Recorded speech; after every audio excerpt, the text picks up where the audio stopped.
네, 반갑습니다. 그 앞에 에너지와 열 효율 영상 이어서 이번에는 그 열 효율, 그래서 열역학 법칙, 열 에너지, 그리고 열 효율과 관련된 열에 대해서 한번 공부해 보도록 하겠습니다. 예, 첫 번째로 이제 열역학 제1법칙에 대해서 한번 볼 텐데 그 내용을 보기 전에 먼저 기본적인 열과 관련된 물리 용어에 대해서 잠깐 보고 넘어가죠. 첫 번째로 온도입니다. 온도는 이제 여러분들 중학교 때 배웠겠지만 물체의 차갑거나 뜨거운 정도를 수치로 나타내었다라고 이야기하고요. 크게 섭씨 온도와 절대 온도가 있는데 섭씨 온도는 우리가 일상생활에서 좀 더 사용을 많이 하죠. 일기압에서 물이 어느 온도를 0도씨 그리고 끓는 온도를 100도씨라고 정하고 그 사이를 100등분해서 우리가 뭐 그 기상청이라든지 우리 평상시에 이야기할 때는 이렇게 섭씨 온도, 이게 도씨로 이야기를 많이 합니다. 그리고 절대 온도가 있는데 절대 온도는 우리가 이제 과학 이론이나 법칙에 대해서 이야기할 때 온도는 절대 온도 그 절대 온도를 이야기합니다. 이제 켈빈이라고 이야기하는데 눈금 간격은 섭씨 온도와 같지만 연력학적으로 가장 낮은 온도가 영하 273도 되거든요. 그래서 이걸 우리가 0 켈빈이라고 하고, 그래서 섭씨 온도와 절대 온도의 관계는 섭씨 온도에 273을 더하면 그게 절대 온도가 됩니다. 저는 이거 그당 예전에 이거 처음에 배울 때 이 공식이 조금 헷갈려서 한 27도 정도 되는 온도를 절대 온도로 300켈빈이다라고 저는 외웠던 게 기억이 나거든요. 여러분들 뭐 아는 사람은 각자 뭐 잘 알고 있겠지만 혹시 조금 헷갈리는 사람은 우리 평상시 우리 27도 정도 하면 우리 평소 온도 라고 뭐 보통 우리가 상온이라고 이야기를 많이 하죠. 그래서 상온은 대략적으로 한 300켈빈 정도다라고 생각하면 조금 이해하는 데 도움이 되겠습니다. 그리고 이상 기체 분자들의 평균 운동 에너지는 이때 이 절대 온도에 비례한다입니다. 그리고 이제 열이라고 나오는데 열이라고 하면 물체의 온도 또는 물체의 상태, 왜 고체, 액체, 기체 그 상태를 변화시키는 원인을 우리가 열이라고 하고요. 이 열로도 일을 할 수 있습니다. 그래서 우리는 열도 에너지 한 종류가 되고 그래서 우리가 열 에너지라고도 이야기를 합니다. 그리고 이 열은 이제 이동하는 그 특징이 있는데 반드시 온도가 높은 곳에서 낮은 곳으로 이동하고 그 반대로는 열이 이동하지 않는다라고 이야기합니다. 그래서 열은 그 이동하는 방향이 이렇게 고온에서 저온이라는 특징이 있죠. 그래서 그때 그 이동한 열 에너지의 양을 우리가 열량이라고 이야기합니다. 그리고 그 열량의 단위는 킬로칼로리 또는 주를 이용하게 되겠습니다. 그리고 이제 서로 접촉하고 있는 온도가 다른 두 물체 사이 이렇게 되면 이제 열은 이동하게 되는 거죠. 그래서 열이라고 하면 물체가 가지고 있는 게 아니라 온도가 서로 다른 두 물체 사이에서 이동한 것을 우리가 열이라고 합니다. 그래서 열이 이동하고 결국 온도가 같아지게 됩니다. 고온의 물체가 열을 방출하게 되면 온도가 낮아지고 저온의 물체는 열을 흡수하게 되면 온도가 높아지죠. 그래서 나중에는 이렇게 온도가 같아지는 상태, 그래서 더 이상 온도가 같아지면 더 이상 열의 이동이 없고 이때 상태를 우리가 열평형 상태라고 합니다. 그래서 이 온도와 열이라는 이 용어를 우리가 구분해서 과학적으로 정의한 용어의 그 정의에 따라서 잘 이용해야 되겠습니다. 그리고 조금 그 앞에 영상에서는 우리가 일에 대해서 배울 때 힘이 가해지고 그 힘의 방향으로 물체가 이동할 때 그때 그 힘은 일을 했다라고 하죠. 그리고 당연히 이 기체도 일을 합니다. 그리고 그래서 우리가 이번에는 기체가 하는 일에 대해서 배울 텐데 그러기 위해서 우리 기체 중에서도 이상 기체를 우리가 이제 두고 이야기를 하거든요. 그래서 이상 기체란 뭐냐면 분자의 부피는 무시할 수 있고 충돌하는 동안 에너지 손실이 없는 기체, 에너지 손실이 없다라는 건 모두 다 이제 탄성 충돌해서 운동 에너지가 계속 보존된다라고 볼 수 있겠습니다. 총 운동 에너지가 보존되는 거죠. 그리고 포텐셜 에너지가 없다라고 우리는 봅니다. 그래서 포텐셜 에너지가 없다라는 건 분자와 분자 사이의 인력을 무시할 수 있다라고 가정할 수 있거든요. 그래서 기체 분자의 역학적 에너지는 운동 에너지만 살펴보면 되겠습니다. 왜 포텐셜 에너지가 없다라고 가정하기 때문에 실제 실험에서는 압력이 낮거나 온도가 높거나 밀도가 작으면 마치 그 기체가 이상 기체처럼 행동하기 때문에 우리는 그럴 때는 이상기체라고 가정하고 문제를 풀어도 되겠습니다. 그리고 우리 기체에 관련된 물리량 중에 압력이 있죠. 압력이란 단위 면적당 수직으로 작용하는 힘이라고 해서 압력 프레셔는 요 면적 A분의 F, 그래서 P는 A분의 F라는 이렇게 정의를 하고요. 그래서 단위는 뉴턴 퍼 미터 제곱 또는 파스칼 등을 사용합니다. 우리 보면 이제 그 기체에 열을 가하게 되면 그 기체는 온도가 변하든지 그 기체의 부피가 변하게 됩니다. 만약 기체가 팽창하게 되면, 즉 부피가 증가하게 되면 우리는 그 기체가 외부에 일을 했다, 일을 한다라고 표현을 하고요.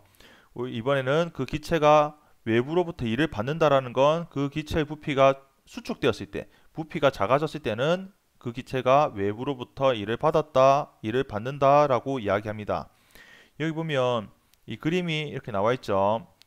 이 기체, 여기 피스톤 안에 갇혀 있는 이 기체를 주인공으로 볼 때, 이 기체는 사방으로 이제 운동 방향이 무작위니까 이 면적이 A거든요. 이 A라는 면적으로 오른쪽 방향으로 압력 P를 가한다고 우리가 볼 수 있겠습니다. 그러면 기체가 한 일은 따지고 보면 사실 원자 하나하나 또는 분자 하나하나가 충돌해서 이 원판, 이 피스톤의 판을 오른쪽으로 델타 L만큼 이동시켰다라고 볼 수 있겠습니다. 그래서 기체가 한 일도 우리가 이전 영상에서 배웠던 공식에 따르면 작용한 힘과 그 힘 방향으로 이동한 거리, 그래서 F와 델타 L의 곱으로 나타낼 수 있죠.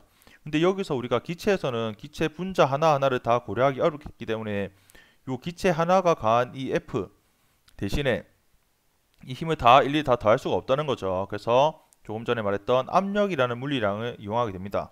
조금 전에 압력 P는 A분의 단위 면적당 작용하는 힘이니까 이 F를 압력과 면적의 곱으로 나타낼 수 있죠. 그래서 여기에 F 대신에 압력 P와 여기 면적 A, 그래서 F 대신에 PA로 나타내면 말 그대로 이 면적 A에 기체 분자가 작용한 힘을 전체로 전체 그 힘을 우리가 PA로 나타낼 수 있습니다. 그래서 한 일은 F 델타 L에서 PA 델타 L이 되고요.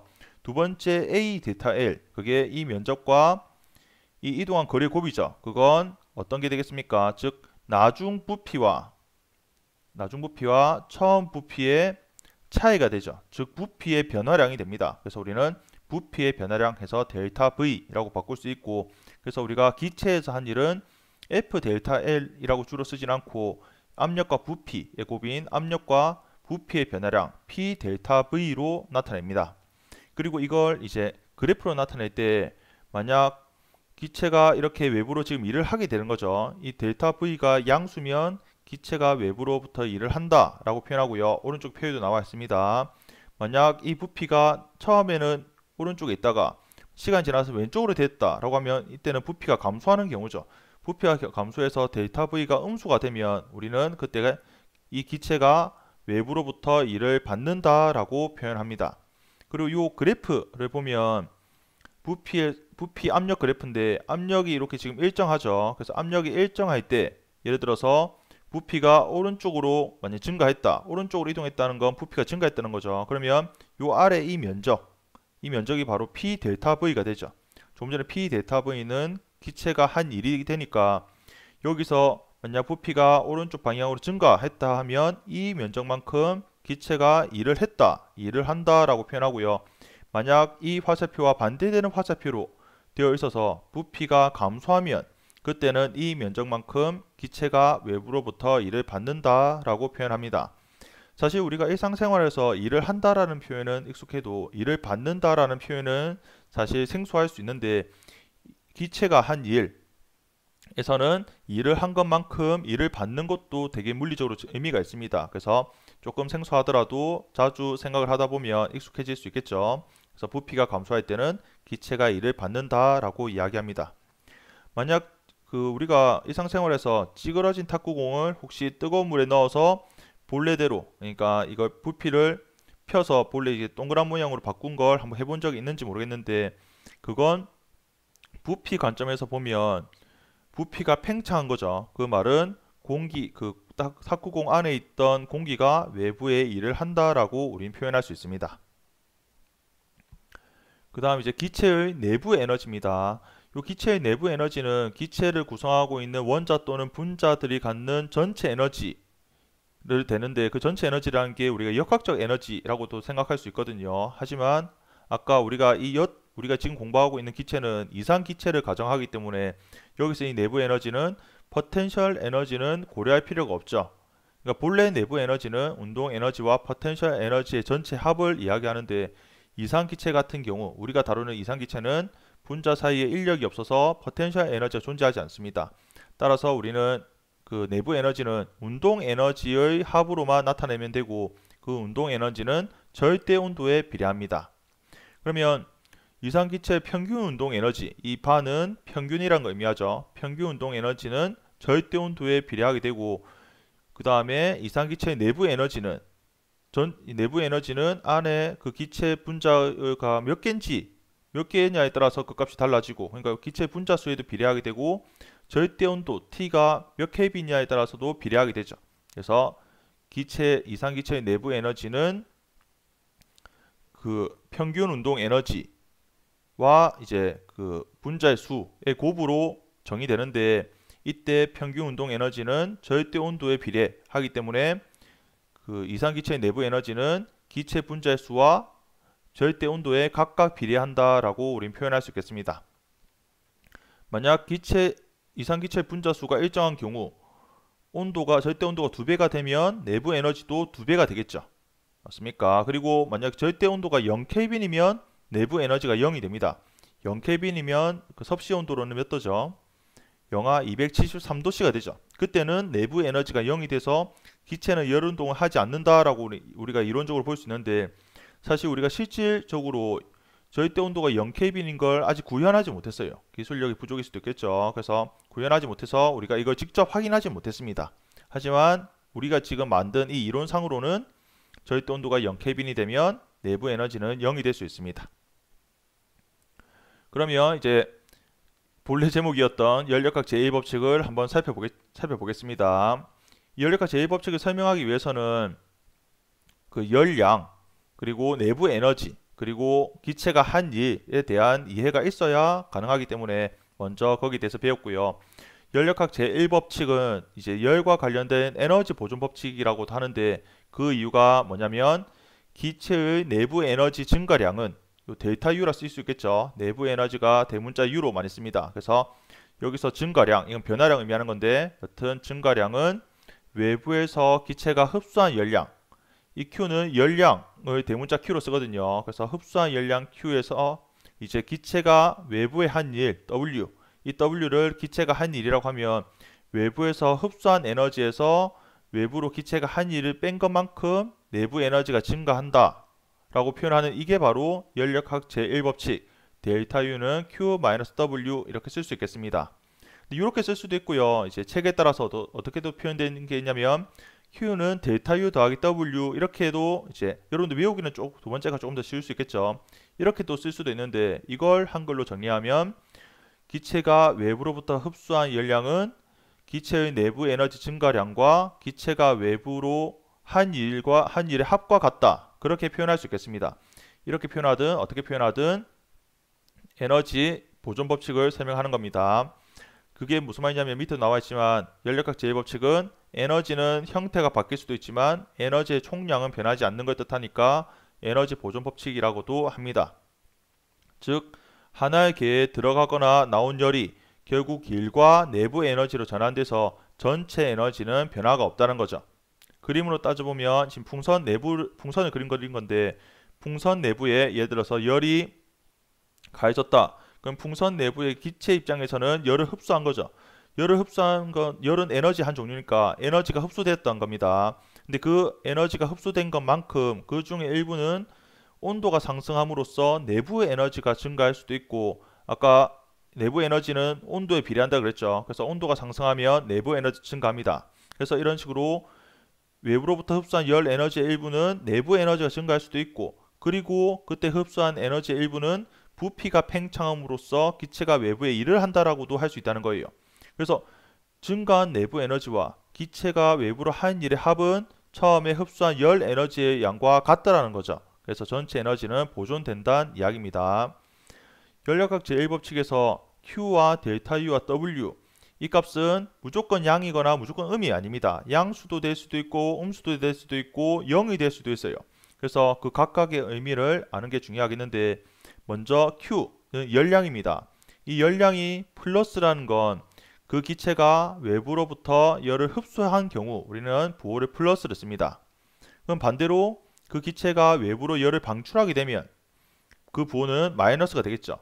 어떤 기체가 열을 흡수하거나 열을 방출하는 건 그 기체하고 그 기체 외부하고의 온도에 따라 달라지겠죠. 우리 열에 대해서 앞부분에 봤을 때 열은 항상 어떤 물체에서 어떤 물체로 이동합니까? 맞습니다. 바로 온도가 높은 물체에서 온도가 낮은 물체로 열이 이동하기 때문에 그건 불변의 진리거든요. 그래서 기체가 열을 흡수한다는 건 그 기체 외부의 온도가 그 기체 내부의 온도보다 높으면 이 기체는 외부로부터 열을 흡수하는 그때는 Q를 플러스로 쓰고요. 반대로 그 기체보다 외부의 온도가 더 낮으면 기체로부터 외부로 열이 이동하니까 그때는 그 기체는 열을 방출하게 되고 그때 열량은 마이너스 부호를 쓰게 됩니다. 그러면 그러면 Q가 플러스나 마이너스가 아닌 0인 값을 가질 때도 있습니다. 그건 Q가 0이라는 건 흡수 또는 방출 아무것도 하지 않는다는 거니까 이걸 우리가 두 글자로 단열이라고 이야기하죠. 단열은 열의 이동이 차단되었다 줄여서 단열이라고 이야기합니다. 그러면 델타 U도 있습니다. 델타 U는 내부 에너지의 변화량을 델타 U라고 쓰죠. 그러면 당연히 델타 U가 플러스인 경우는 내부 에너지가 증가한 경우죠. 이 내부 에너지가 증가했다는 건 다르게 표현하면 그 기체의 온도가 증가했다라고 표현할 수 있겠습니다. 그러면 델타 U가 마이너스인 경우는 뭐죠? 그렇죠. 바로 나중에 내부 에너지가 더 작은 거죠. 변화량은 항상 나중 빼기 처음이니까 나중 빼기 처음이 음수라는 건 그 처음이 더 작았다는 거죠. 그 말은 내부 에너지가 감소했다는 이야기입니다.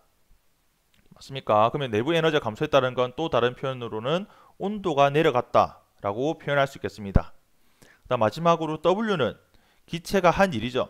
이 기체가 한 일, 아까도 이야기했지만 한 번 더 정리하자면 이 W가 플러스라는 건 아까 부피 델타 V가 플러스, 즉 부피가 증가한 경우죠. 부피가 증가할 때는 우리가 외부에 일을 하였다라고 하고요. 반대로 부피가 수축한 경우, 부피가 줄어들게 되면 델타 V, 그 부피의 변화량의 부호가 마이너스가 되면서 우리 W 부호도 마이너스가 되고 그때는 기체가 외부로부터 일을 받는다라고 표현합니다. 그러면 각각 델타 U와 W도 0인 경우가 있겠죠.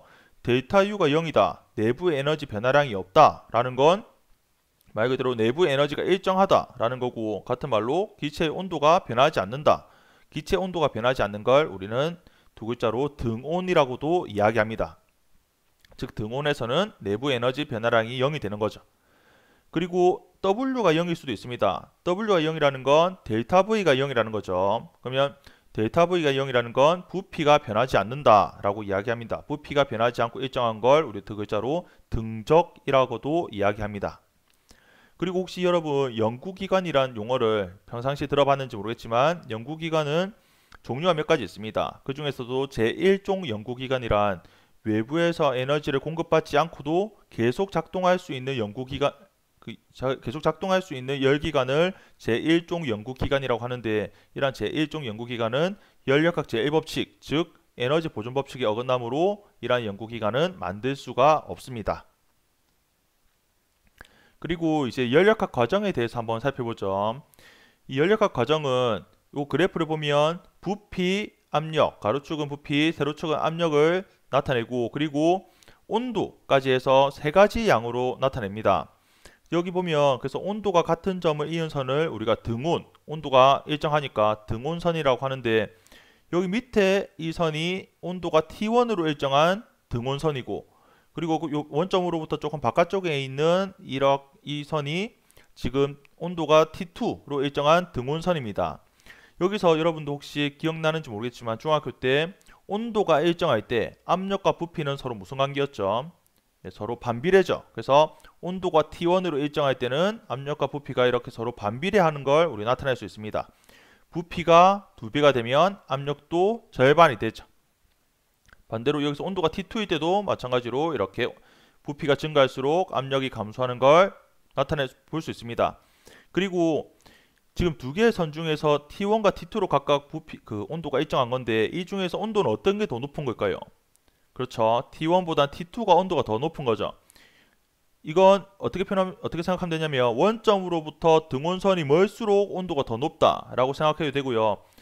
또 다르게는 같은 부피일 때는 온도가 높을수록 압력이 더 높고 같은 압력일 때는 온도가 더 높을수록 부피가 더 큽니다. 이게 어떻게 표현해도 상관없어요. 그래서 이렇게 이 그래프가 조금 눈에 익어야 되겠다라는 거. 연력학 과정에서 일정하거나 0이 물리량에 대해서 정리하고 넘어가겠습니다. 등압, 아까 등압은 압력이 일정하다는 의미죠. 등압이라는 건 말 그대로 압력이 일정하다는 의미를 갖고 있고요. 등적이라는 건 부피가 일정하다는 건데 부피가 일정하다는 건 부피가 변하지 않는다는 거고 부피 변화량이 델타 V가 0이라는 건 기체가 한 일이 0이다 라는 겁니다. 즉 등적 과정은 기체가 한 일, W가 0이다 라는 것과 같은 의미라는 거 이해하면 되겠고 그 다음에 등온이라고 하면 온도가 일정한 과정이죠. 이 그래프에서 T1으로 이렇게 기체 상태가 변하면 우리가 등온 과정이라고 볼 수 있는데 온도가 일정한 과정은 내부 에너지도 일정한 거죠. 그래서 내부 에너지가 일정하다는 건 내부 에너지 변화량, 즉 델타 U가 0이라는 표현과 같은 표현이 되겠습니다. 그리고 마지막으로 단열 과정. 단열은 Q, 이제 Q가 열량인데 그 이동하는 열의 에너지의 양, 그 Q가 바로 0이라고 볼 수 있겠습니다. 그러면 첫 번째로 등압 과정부터 한번 봐보죠. 등압이라는 건 압력이 일정하게 유지되면서 기체의 부피와 온도가 변하는 과정이다 라고 이야기하는데 여기 보면 샤를 법칙 기억납니까? 샤를 법칙에 따라서 온도가 증가하면 부피도 같이 증가하죠. 그래서 여기 그래프를 보면 크게 보면 등압 팽창과 등압 수축이 있는데 먼저 등압 팽창부터 보겠습니다. 여기 등압이니까 압력이 일정하죠. 압력이 일정한 상태로 부피가 V1에서 V2로 이렇게 증가하고 있는, 팽창하고 있는 경우입니다. 그렇게 되면 이제 기체가 한 일은 P 델타 V에서 P는 일정하니까 두고 부피의 변화량 V2 빼기 V1으로 이렇게 나타낼 수가 있죠. 그러면 온도는 어떻게 되었습니까? 온도는 원래 T1에서 온도가 T2가 되었죠. 그 말은 온도가 증가했다라고 볼 수 있습니다. 즉 델타 T 온도가 증가했으니까 내부 에너지도 양수가 되는 거죠. 그리고 부피도 증가했으니까 한일도 양수가 됩니다. 맞습니까? 그래서 이걸 연력학 제1법칙에 대입하면 이렇게 될 수 있는 거죠. 기체가 열을 흡수했을 때 그 흡수한 그 열 에너지의 양은 내부 에너지 증가량과 기체의 외부의 한일의 합과 같다. 이렇게 쓸 수 있겠습니다. 그래서 특히나 그 중에서 등압 팽창 같은 경우에는 부피가 증가하는 거니까 기체가 한 일도 양수, 그 다음에 내부 에너지도 이제 내부 에너지 변화도 양수가 되죠. 그래서 기체 부피도 증가하고 내부 에너지도 증가하고 절대 온도도 증가하는 경우가 되겠습니다. 그리고 이번에는 같은 등압 중에서도 수축을 봐보죠. 수축이라는 건 부피가 V2에서 V1으로 감소했다는 이야기입니다. 이렇게 수축됐을 때는 기체가 한 일은 바로 W가 음수가 되죠. 이때 우리는 기체가 외부로부터 일을 받는다라는 표현을 쓴다 그랬습니다. 그렇게 되면 여기 보면 온도가 T2에서 T1으로 되었으니까 온도가 감소하게 되었죠. 그래서 이걸 어떻게 정리할 수 있냐면 기체의 부피도 감소하고 내부 에너지도 감소하고 절대 온도도 모두 감소하게 됩니다. 이 표현을 여기 연력학 제2법칙에 대입해보면 이렇게 표현할 수 있죠. 기체가 외부로부터 열을 방출하게 되는 거죠. 방출한 그 열 에너지는 내부 에너지의 감소량과 그리고 기체가 외부로부터 받는 일의 합과 같다라고 표현할 수 있겠습니다. 예, 다음 과정, 등적 과정은 등적이라는 게 부피가 변하지 않는다라는 거고 부피가 변하지 않는 건 같은 말로 기체가 외부로 한 일 또는 외부로부터 받는 일 자체가 없다. 기체가 한 일은 0이다 라는 이야기입니다. 그러면 연력학 제1법칙에서 Q는 델타 U 더하기 원래 W인데 그 W를 0이니까 이렇게 없앨 수 있겠죠. 그래서 Q는 델타 U라고 말할 수 있거든요. 이 말은 기체가 Q만큼의 에너지를 흡수하면 그 Q는 전부 다 내부 에너지 증가량이 된다라고 볼 수 있습니다. 왜냐하면 기체가 외부로 한 일이 없기 때문에. 그렇죠. 그러면 똑같은 이번에 이제 등적 중에서도 등적 가열과 등적 냉각이 있을 수 있겠습니다. 등적 가열이라는 건 Q의 부호가 무엇이겠습니까? 바로 Q가 양수인 경우를 말하는 것이고, 등적 냉각에서 이 냉각은 이 Q가 음수라는 의미로 나눌 수 있겠죠. 그럼 먼저 등적 가열을 보겠습니다. 등적 가열은 본래 온도가 T1에서 부피 변화는 없죠. 그 상태에서 외부로부터 열 에너지를 받으면 이렇게 온도가 증가하게 됩니다. 부피 변화는 없습니다. 그래서 W는 0이고, 근데 온도는 증가하죠. 온도는 증가하니까 내부 에너지 변화량은 양수가 되겠습니다. 그래서 기체가 흡수한 열량은 기체의 내부 에너지 증가량과 같게 된다는 것을 알 수 있겠고, 네, 나머지 각자 한번 읽어보겠습니다. 그러면 등적 냉각 같은 경우는 본래 온도가 T2였는데 이제 냉각이라는 건 외부로 열 에너지를 방출한다는 거예요. 부피 변화가 없는데 열 에너지를 방출하게 되면 온도가 이렇게 감소하게 됩니다. 부피가 변하지 않는 상태에서요. 이렇게 온도가 감소하니까 압력도 이렇게 감소하게 되는 거죠. 그러면 이때도 마찬가지로 한 일은 W는 0이 되고 온도가 감소하죠. 온도가 감소한다는 건 내부 에너지가 감소한다는 겁니다. 즉 이번에 기체가 열량을 방출하게 되면 그 방출한 열량, 그 에너지의 양은 바로 기체의 내부 에너지 감소량과 같게 된다는 것을 여러분들 이해할 수 있겠습니다. 그 다음 등온 과정입니다. 여기 보면 등온이라는 건 온도가 일정하게 유지된다는 것이기 때문에 온도의 변화량이 없다는 건 바로 그 기체의 내부 에너지 변화량도 0이다 라는 겁니다. 그러면 이번에 이 등온 과정에서 연력학 제1법칙은 원래 Q는 델타 U 더하기 W인데 델타 U가 0이니까 델타 U를 없애면 바로 Q는 곧 W가 되죠. 어떻게 쓸 수 있냐면 기체가 열 에너지를 흡수한다면 그 흡수한 열 에너지는 100%다 기체가 외부로 한 일이 된다 라고 우리는 표현할 수 있겠습니다. 그러면 이번에도 같은 등온 과정에서 부피가 증가하는 등온 팽창과 부피가 감소하는 등온 압축으로 한번 나눠서 보자면, 보세요. 등온 팽창 같은 경우는 부피가 증가하니까 한 일이 양수가 되죠. 맞습니까? 그리고 근데 여기서 내부 에너지 변화량은 없죠. 등온 과정이니까. 그러면 이때는 말 그대로 W가 양수니까 Q가 양수가 되죠. 그 말은 Q가 양수라는 건 열 에너지를 흡수한 경우입니다. 즉 기체가 이번에 흡수하게 되면 그 흡수한 열 에너지는 100% 전부 다 기체가 외부로 한 일이 된다라는 것, 그것을 여러분들 이해할 수 있겠습니다. 이렇게 등온 과정 따라서 기체 상태가 변한다 라고 생각하면 됩니다. 그럼 두 번째로 등온 압축을 보면 이번에는 부피가 이렇게 등온 과정에 따라 부피가 작아지는 거죠. 부피가 작아지니까 이때는 기체가 이를 외부로부터 받는다 라고 표현할 수 있습니다. 그러면 Q가 음수가 되고요. Q가 음수라는 건 Q도 음수라는 거죠. Q가 음수라는 건 아까 무엇을 의미했습니까? 바로 기체가 열을 방출한다는 의미고, 이때 방출한 그 열량이 전부 다 기체가 외부로부터 받은 일과 같다라고 표현할 수 있다는 겁니다. 좋습니다. 예, 나머지 내용은 각자 읽어보면 되겠습니다. 마지막으로 단열 과정입니다. 단열이라는 건 기체가 외부와의 이제 열 출입이 없는 상태, 즉 열을 흡수하지도 않고 방출하지도 않는 거예요. 여러분들 문제 풀다 보면 이제 피스톤이 단열되어 있다, 또는 그 어떤 이 기체가 단열 상태다라고 이야기하면 열 출입이 없는 상태라고 생각하면 됩니다. 그러면 즉 Q가 0이라고 볼 수 있겠죠.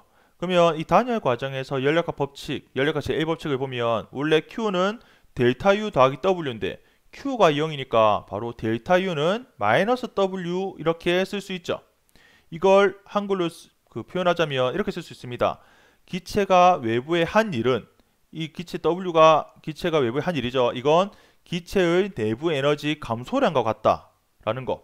즉 기체가 외부의 한 일은, 기체가 외부에 일을 하게 되면 그 W는 양수가 되잖아요. 이 W가 양수가 되면 델타 U는 음수가 되죠. 왜 그렇습니까? 이 마이너스 부호 때문에. 그래서 기체는 내부 에너지가 그만큼 감소하게 된다는 것이고요. 반대로 기체가 외부로부터 일을 받게 되면, 이 일을 받는다는 건 W가 음수라는 거니까 이 W가 음수면 이 우변은 이제 양수가 되죠. 그 말은 델타 U가 양수라는 거니까 그만큼 기체의 내부 에너지는 증가하게 된다라고 보면 되겠습니다. 그러면 이제 단열 과정에서는 기체의 부피가 이제 증가하는 단열 팽창과 기체의 부피가 감소하는 단열 압축 이 두 가지가 있겠는데 먼저 조금 더 익숙한 단열 팽창부터 보면 부피가 증가하게 되면 지금 V1에서 V2로 부피가 증가했죠. 부피가 증가한다는 건 W의 부호가 양수라는 거니까 델타 U의 부호는 반드시 음수가 될 수밖에 없어요. 델타 U의 부호가 음수라는 건 기체의 온도가 감소한다라고 우리는 표현할 수 있다는 거죠. 그래서 우리가 단열 과정에서는 부피가 증가하면 온도가 감소한다 이렇게도 표현합니다. 그래서 기체가 외부에 한 일은 기체의 내부 에너지 감소량과 같다라고도 표현한다는 거죠. 그러면 단열 압축 보겠습니다. 압축 같은 경우에는 부피가 V2에서 V1으로 부피가 작아졌습니다. 부피가 작아지면 기체는 외부로부터 일을 받는 거니까 W의 부호가 음수가 되죠. W 부호가 음수가 되면 그 크기는 같으면서 부호는 반대인 델타 U는 양수, 플러스 값을 갖게 됩니다. 즉 기체가 외부로부터 받은 일은 기체의 내부 에너지 증가량과 같게 되는 거죠. 부호는 반대지만 그 크기는 같게 된다는 겁니다. 이제 이렇게 해서 연력학 제1법칙 마무리하고 제2법칙을 보겠습니다. 제1법칙이 에너지 보존 법칙이었다고 한다면 연력학 제2법칙은 방향과 관련된, 즉 자연현상이 어떤 방향을 두고 이루어지는지에 대한 법칙이 되는데, 그러기 위해서는 가역현상과 비가역현상에 대해서 잠깐 보겠습니다. 우리가 가역이라고 하면 역방향으로의 현상이 가능하다라는 의미로 가역이라고 하는데, 물체가 외부에 그 어떠한 변화도 남기지 않고 처음의 상태로 되돌아가는 현상을 우리가 가역 현상이라고 합니다. 어떤 게 있냐면 이상적인 용수철의 진동. 이상적이라고 하면 그 어떤 마찰이나 공기 저항이 없기 때문에 용수철이 무한히 계속 진동하는 거죠. 무한히 진동하고 또 진공 중에서 운동하는 진자도 무한히 그 진동하는 그 진자가 계속 왔다 갔다 진행할 수 있습니다. 그러면 그 과정은 외부에 어떤 변화도 남기지 않고 처음의 상태로 계속 주기적으로 되돌아갈 수 있죠. 그러한 걸 우리가 가역 현상이라고 합니다. 하지만 우리가 일상생활에서는 사실 가역 현상이 불가능하죠. 그래서 가역 현상은 마찰이나 공기 저항이 없는 매우 이상적인 상황에서만 가능하기 때문에 우리 보통의 자연 현상은 비가역 현상, 즉 어떤 현상이 한쪽 방향으로는 저절로 일어나지만 그 반대 방향으로는 저절로 일어나지 않는 현상, 비가역, 그러니까 역으로 가능한 게 되지 않는다라는 표현을 하죠. 그러니까 역으로 안 된다는 이야기입니다. 그래서 그걸 우리가 비가역 현상이라고 하는데, 예를 들어보면 조금 더 수월할 거예요. 공기 중에서 용철 진동 같은 경우에는 용철이 처음엔 진동하다가 진동폭이 점점 작아지죠. 근데 그 시간 지나면 다시 진동이 점점 더 커집니까? 그렇게 안 되죠. 진폭이 점점 더 작아지는 방향으로 일어나죠. 그 반대로는 일어나지 않습니다. 단진자에서의 감소의 진동, 단진자도 공기 중에서는 진폭이 점점 작아지는 감소의 진동하게 되는데, 이것도 진폭이 점점 작아지는 그러한 방향으로 일어나지 점점 진폭이 커지는 진동은 일어나지 않습니다. 그래서 이것도 비가역 현상. 그 다음에 열의 이동은 항상 공기 온도가 높은 곳에서 낮은 곳으로만 이동하지 물체 온도가 낮은 곳에서 높은 곳으로는 열의 이동이 일어나지 않습니다. 그래서 이것도 비가역 현상 중에 대표적인 현상이 되겠고, 그 다음에 이렇게 잉크가 퍼지는 또는 연기가 확산되는 것도, 이렇게 잉크가 퍼지는 건 가능하지만 이 퍼진 잉크가 다시 한 점으로 모이는 건 불가능하죠. 이러한 것들도 우리가 대표적인 비가역 현상이라고 이야기합니다. 그래서 연력학 제2법칙이란 자연현상은 대부분 비가역적으로 일어나며 무질서도가 증가하는 방향으로 일어난다. 여기서 우리가 무질서도를 엔트로피라고도 하죠. 그래서 엔트로피가 증가하는 방향으로 일어난다 라고 이야기합니다. 어떤 개를 고립시켜서 외부와의 상호작용이 없어질 때, 즉 외부와의 상호작용이 없다고 가정할 때 그 개의 분자나 원자들은 시간이 지남에 따라서 점점 더 불규칙한 운동, 즉 무질서가 더 증가하는 방향 쪽으로 반응이 일어나며, 그 반대 현상은 저절로 일어나지 않는다. 자발적으로 일어나지 않는다는 건 외부에서 굳이 하려면 일어나게 할 수는 있는데, 여기서 가정은 고립시켰을 때, 외부와 상호작용이 없을 때는 이러한 반대 현상이 자발적으로 일어나진 않죠. 또 그리고 연력학 제2법칙은 그 기출하는 그 법칙이 몇 가지가 있습니다. 또 어떻게도 표현할 수 있냐면 역학적 에너지는 전부 열 에너지로 전환될 수 있습니다. 맞습니까? 뭐 예를 들어서 어떤 굴러가던 축구공이 결국에는 멈추잖아요. 그건 전부 다 열 에너지로 바뀐 게 된 거죠. 그리고 분자의 열 에너지는, 근데 그렇게 이제 역학적 에너지는 열 에너지가 될 수 있는데, 반대로 열 에너지가 역학적 에너지로 전환되지는 않습니다.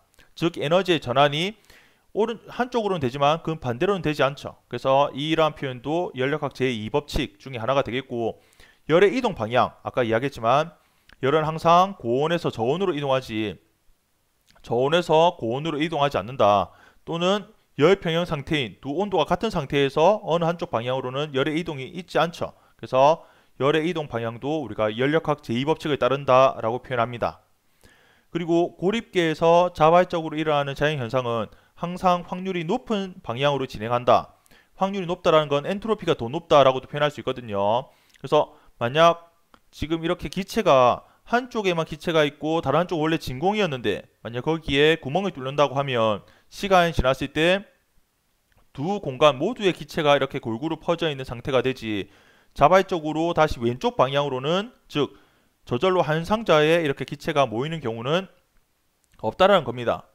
우리 여러분들 지금 공부를 하면서도 계속 우리는 호흡을 하는데, 우리 주변에는 항상 공기가 있을 거라고 확신하죠.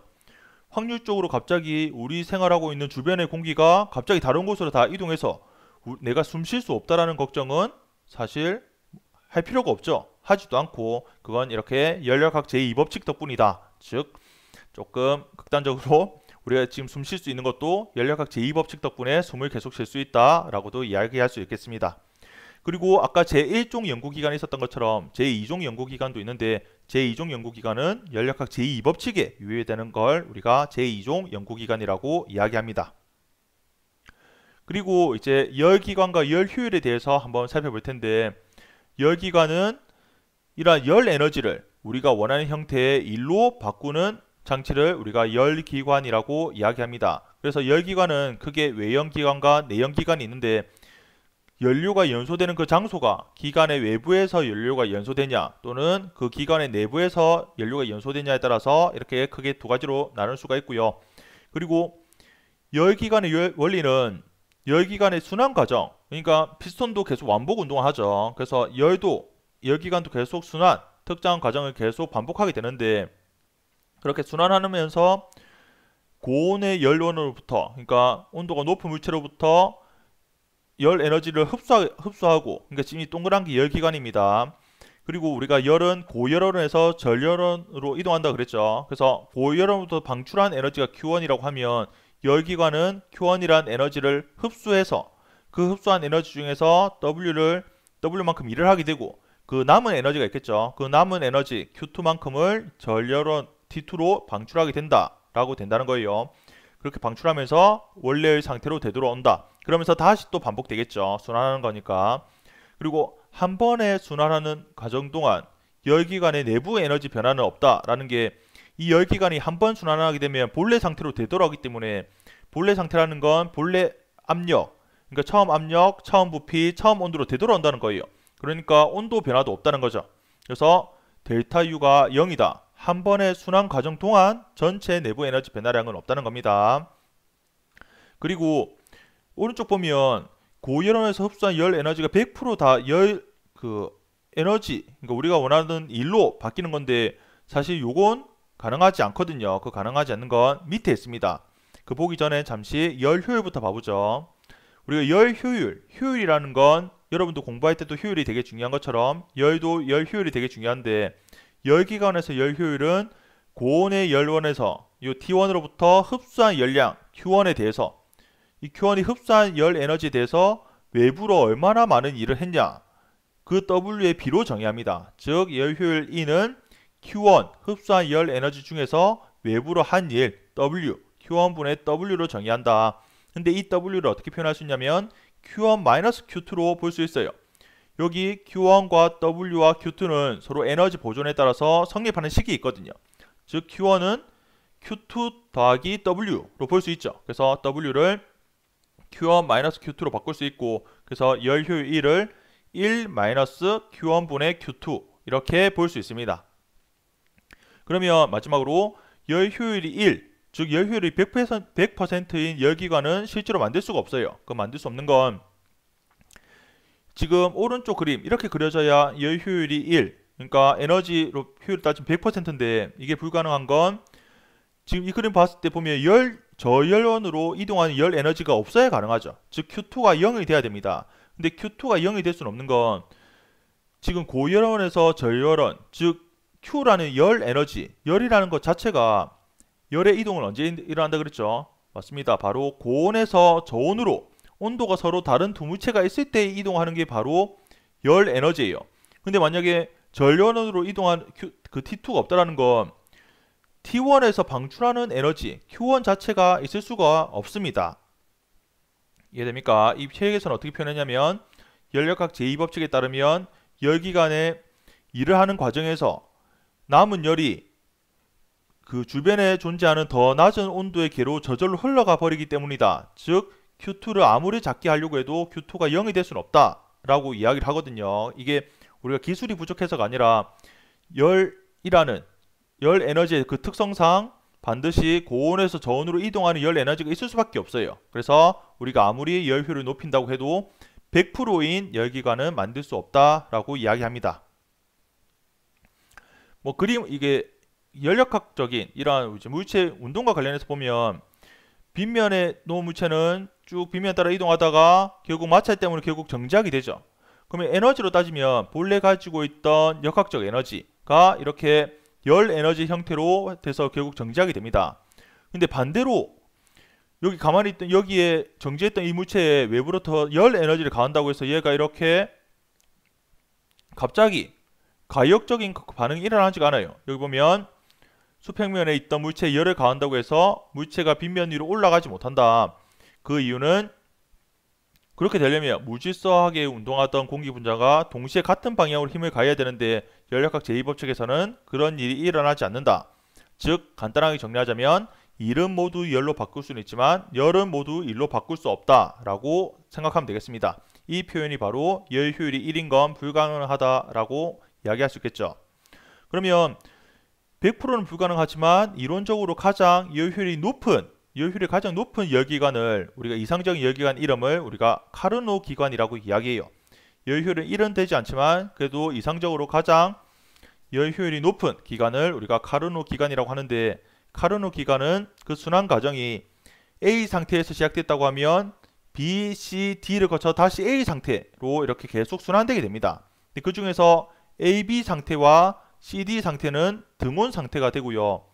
여기 BC 상태와 DA 상태는 단열 상태가 될 때 우리는 이러한 순환 과정을 거치는 열기관을 이상적인 열기관으로 카르노 기관이라고 이야기합니다.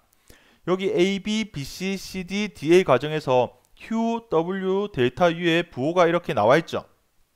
이때 이 부호를 여러분들 이해를 해야 되는데 하나만 한번 보겠습니다. 아니 두 가지만 보겠습니다. 등온 팽창 같은 경우에는 팽창이니까 W가 양수죠. 0보다 큽니다. 근데 등온이니까 델타 U는 0이 됩니다. 근데 열역학 제2법칙에 따라서 Q는 W 더하기 델타 U니까 Q의 부호는 플러스가 된다는 것. 단열 팽창 한번 봐볼까요? 단열 팽창이니까 단열이라는 건 Q는 0이죠. 근데 팽창이라는 건 부피가 커지는 거니까 W의 부호는 양수가 됩니다. 근데 열역학 제2법칙에 따라서 Q는 W 더하기 델타 U인데 Q가 0이니까 W가 양수가 되면 델타 U는 반드시 음수가 될 수밖에 없죠. 이런 식으로 나머지 두 가지 한번 각자 해보도록 합니다.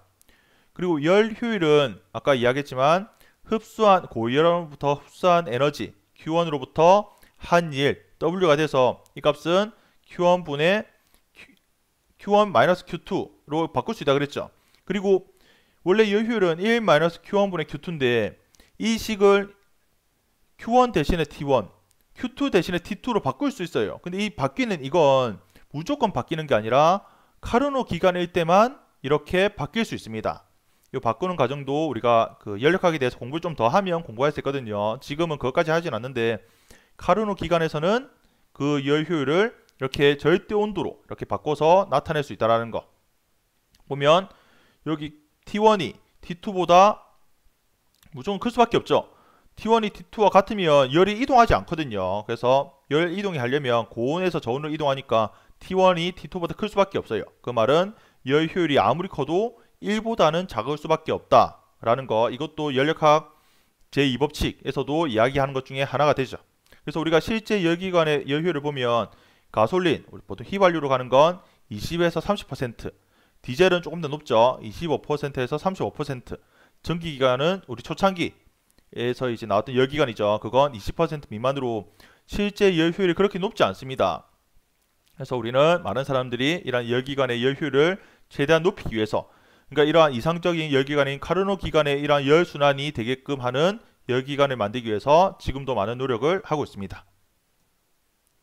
그러면 마지막으로 예제 문제 두 문제만 풀고 이번 영상도 마무리하도록 하겠습니다. 첫 번째 문제입니다. 그림 가와 나는 둘 다 단열되어 있고요. 실린더도 단열되어 있고 피스톤도 단열되어 있습니다. 단열 의미 기억납니까? 외부로부터 이렇게 열의 출입이 없는 거죠. 그리고 가에는 분자수가 n개, 그리고 나 실린더 안에는 기체의 분자수가 3n개 있습니다. 그리고 같은 종류의 이상기체가 들어있고요. 그리고 이 가의 피스톤에는 용수철 상수가 K인 용철이 이렇게 연결되어 있고, 지금은 힘의 평형 때문에 지금 정지해 있죠. 그리고 오른쪽 여기는 지금 진공 상태죠. 진공이라는 건 여기서는 지금 압력이 없다는 겁니다. 그리고 가와 나에서 이상기체의 절대 온도는 T로 같아요. 절대 온도는 지금 T로 같은 상태다. 그리고 나에서 이 피스톤의 질량을 M이라고 이야기합니다. 그리고 이제 어떤 실험하냐면, 여기 보면 지금 회로로 연결되어 있죠. 회로 연결해서 이 회로에 전압을 걸면 전류가 흐름으로써 여기 지금 온도를 높이는 과정을 하는 거거든요. 여기 저항의 온도를 높임으로써 말 그대로 이 기체가 열을 흡수할 수 있도록 하는 과정이라고 생각하면 되겠습니다. 그래서 보면 가와 나의 기체에 각각 5분의 32E 그리고 18E의 열을 점점 가했더니 가와 나의 피스톤이 같은 길이만큼 서서히 이동하여 정지하였다. 가의 피스톤은 오른쪽으로 점점 이동하게 되겠죠. 부피가 증가하면서. 여기 나도 이 피스톤이 점점 위로 올라가면서 정지할 겁니다. 근데 문제에서 같은 길이만큼 이동했으니까 이거 포인트로 기억을 해둬야 되겠죠. 정지를 했고, 이때 가와 나의 절대 온도는 처음에는 TT로 같았는데 나중에는 4T, 3T로 증가하게 되었다는 거. 물론 나중 온도랑 다르죠. 그리고 가에서 피스톤이 이동한 순간부터 정지할 때까지 이 용설의 포텐셜 에너지는 증가하게 되겠죠. 그래서 그 증가한 포텐셜 에너지가 대문자 E라는 거. 그러면 문제입니다. 가에서 열을 가하기 전과 후에 용수철의 늘어난 길이를 각각 x0, x라고 한다면 x0 더하기 x 값은 뭐냐라고 물어봤습니다. 중력과 속도는 g고 다른 마찰이나 다른 용설의 열 출입은 무시한다 라고 되었습니다. 당연히 이 문제는 지금 풀이를 이제 같이 할 텐데, 이 풀이를 보기 전에 여러분들 잠깐 영상을 멈춰놓고 문제를 각자 한번 풀어보고 충분히 시간을 가진 다음에 영상을 이어서 보는 걸 추천합니다. 풀이를 같이 한번 보겠습니다. 여기서 보면 문제를 천천히 보면서 따라가면 이해할 수 있거든요. 그림 가에서 기체가 외부에 한 일은 부피가 증가하면서 외부로 일을 했죠. 그 일을 한 것만큼 바로 탄성 포텐셜 에너지가 증가하게 됩니다.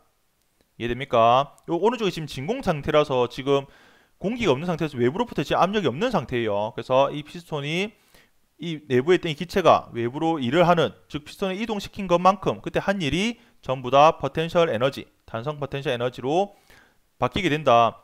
즉 열역학 제1법칙을 이용하면 열역학 제1법칙이 Q는 델타 U 더하기 W죠. 근데 이 Q는 처음에 흡수한 에너지는 5분의 32E라고 했죠. 근데 여기서 W, 기체가 외부로 한 일, 그 W가 E라고 했으니까 기체의 내부의 에너지 변화량은 뭐가 됩니까? 바로 5분의 32E에서 E를 뺀 5분의 27E가 바로 기체의 내부 에너지 변화량이 됩니다. 그리고 이 기체의 내부 에너지 변화량은 아까 기억나는지 모르겠지만 기체의 내부 에너지는 기체의 분자수에 비례하고 기체의 절대 온도, KBN 온도, 절대 온도에 비례한다 그랬죠. 근데 여기서 보면 그 그림 가의 기체는 기체 분자수는 N이고 절대 온도가 T였어요. 근데 나중에는 어떻게 됐습니까? 기체 분자수가 N이면서 온도는 4T가 되었죠. 그래서 내부 에너지가 원래는 NT에 비례했는데 나중에는 4NT에 비례하게 됩니다. 즉 내부 에너지가 3NT만큼 비례했다는 거죠. 맞습니까? 3nt만큼 비례했다는 걸 좀 기억을 해두고, 그럼 이 그림 나에서를 보면 그림 나는 기체의 분자수가 3n 그리고 절대 온도가 t였죠. 처음에. 그러니까 처음에 내부 에너지는 3nt에 비례하는 값을 가졌는데 나중 온도가 t에서 3t가 되었습니다. 즉 나중 내부 에너지는 3n과 3t니까 그 곱인 9nt에 비례하게 되는 거예요. 즉 처음에 내부 에너지는 3nt에 비례했는데 나중에는 9nt가 되었으니까 바로 얼마만큼 변했습니까? 6nt만큼 변했다는 거죠. 즉 그림 가는 아까 말했다시피 내부 에너지가 3nt만큼 변했는데 그림 나의 기체는 6nt만큼 내부 에너지가 변했으니까 이해할 수 있겠습니까? 그림 가에서 기체의 내부 에너지 증가량이 5분의 27이라는 건 기체 나에서의 기체 내부 에너지 변화량은 그 2배인 5분의 54e가 된다는 거죠. 알겠습니까? 그래서 이렇게 되고 그 다음에 그림 나에서도 열역학 제1법칙을 적용하면 아까 기체가 흡수한 열 에너지는 문제에서 18e라고 했죠.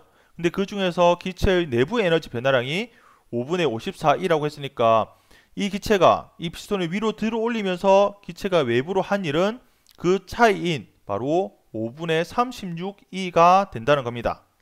그럼 이걸 통해서 우리가 이제 문제를 이제 마무리할 수 있겠는데 그림 가에서 탄성 포텐셜 에너지는 2분의 1 kx 제곱으로 나타낼 수 있죠. 근데 원래 길이가 x0였는데 나중에 x가 되었다고 하면 여기서 그 포텐셜 에너지 증가량은 나중 포텐셜 에너지에서 처음 포텐셜 에너지의 차이를 계산하면 됩니다. 그러면 그걸 정리해보면 2분의 1k의 x-x0 그리고 x 더하기 x0가 되죠. 근데 문제에서는 지금 x 더하기 x0를 계산하라고 묻고 있습니다.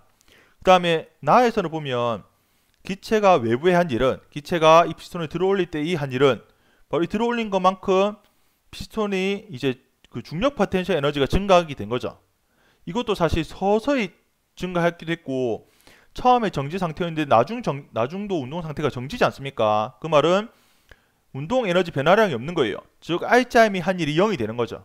즉 이 기체가 한 일은 오롯이 이 피스톤의 포텐셜 에너지 증가량이 되었다 라고 볼 수 있습니다. 이건 그 전에 에너지에 대한 영상을 보면 제대로 봤으면 이해할 수 있을 거라 봅니다. 그래서 이때 그림 나에서 기체가 외부에 한 일은 피스톤의 중력 포텐셜 에너지 증가량과 같으니까 그 아까 계산했던 게 5분의 36이었죠. 그게 바로 중력 포텐셜 에너지 차이, 즉 mgh, 그 높이가 h인데 아까 문제에서 기억납니까? 각각 피스톤이 같은 길이만큼 서서히 이동하여 정지했으니까 그 이동한 거리를 x-x0라고 똑같이 표현할 수 있죠. 그래서 요렇게씩 두 개씩을 세울 수 있고 이 두 식을 연립해서 요 x 더하기 x0를 계산해보면 18k분의 5mg로 나타낼 수 있습니다. 정답이 4번이 되죠. 예, 조금 복잡하지만 여러분들 그 이전에 배웠던 내용과 융합하면 충분히 풀 수 있는 문제였습니다. 그러면 조금 쉬운 문제 한 문제 풀면서 마무리해보죠. 그 다음 문제입니다. 그림가는 1회의 순환 과정에서 고열원으로부터 열 에너지를 10Q만큼 흡수하고 그 중에 W만큼 일을 하고 전열원으로는 7Q만큼의 열을 방출하는 카르노 기간을 모식적으로 나타내었습니다. 이거 보자마자 기억을 풀 수 있겠죠? W는 3Q가 되겠죠? 문제를 읽어보겠습니다. 마저 보면 오른쪽 그래프는 이러한 한 순환 과정에서 이 열기관에서의 그 기체의 압력과 부피 그리고 온도가 어떻게 변화되는지를 나타내었다. 카르노 기관은 이상적인 열기관으로서 여기 AB 기관과 CD 기관은 등온, 그리고 BC와 DA 과정은 단열 과정이 되겠습니다. 그리고 이 아래 이 면적이 바로 이 한 순환 과정에서 기체가 외부로 한 일이 되는 거죠. 그러면 풀이를 보자면 기억 보겠습니다. 가에서 에너지 보존 법칙을 적용하면 W는 3Q이다. 맞습니다. 니은 보면 C에서 D 과정에서 기체가 방출한 열량은 7Q이다를 봐야 되는데 여기 A, B, B, C, C, D, DA 중에서 BC와 DA는 무슨 과정이기 때문에 바로 단열 과정이기 때문에 이동하는 열이 없죠. 그래서 고려할 필요가 없는데 A, B 과정은 이게 지금 등온 팽창이죠. 등온 팽창할 때는 외부로부터 열을 흡수하게 됩니다. 그리고 CD 과정은 이게 등온 압축이니까 열을 방출하게 돼요. 즉 A, B, C, D, A, E 과정에서 열을 흡수하는 과정은 AB 과정, 즉 CD 과정이 열을 방출하는 과정입니다. 즉 여기 열기관이 한 순환 과정에서 10Q의 열 에너지를 흡수한다 그랬죠. 10Q를 어느 과정에서 흡수하겠습니까? 맞습니다. 바로 AB 과정에서 10Q만큼 흡수하는 거죠. 그러면 7Q만큼 방출하는 건 어디겠습니까? 맞습니다. 바로 CD 과정에서 7Q만큼의 열을 방출하게 됩니다. 그래서 니은도 맞게 되죠. 물론 정답은 3번으로 나왔지만 D것도 맞아보자면, 그러면 이 가로는 기관의 열 효율은 뭡니까? 전체 공급받은 열 에너지 중에 얼마만큼 일을 했냐의 비죠. 그래서 7Q분의 W가 아니라 바로 10Q분의 W가 된다라는 것을 알면 되겠습니다. 그래서 이렇게 해서 그 열 효율, 그래서 열과 관련된 내용도 됐고요. 그래서 이렇게까지 마무리할 테니까 혹시 이해가 안 됐던 부분은 다시 한번 보면서 차근히 이해를 한번 할 수 있도록 하겠습니다. 그럼 다들 수고 많았습니다.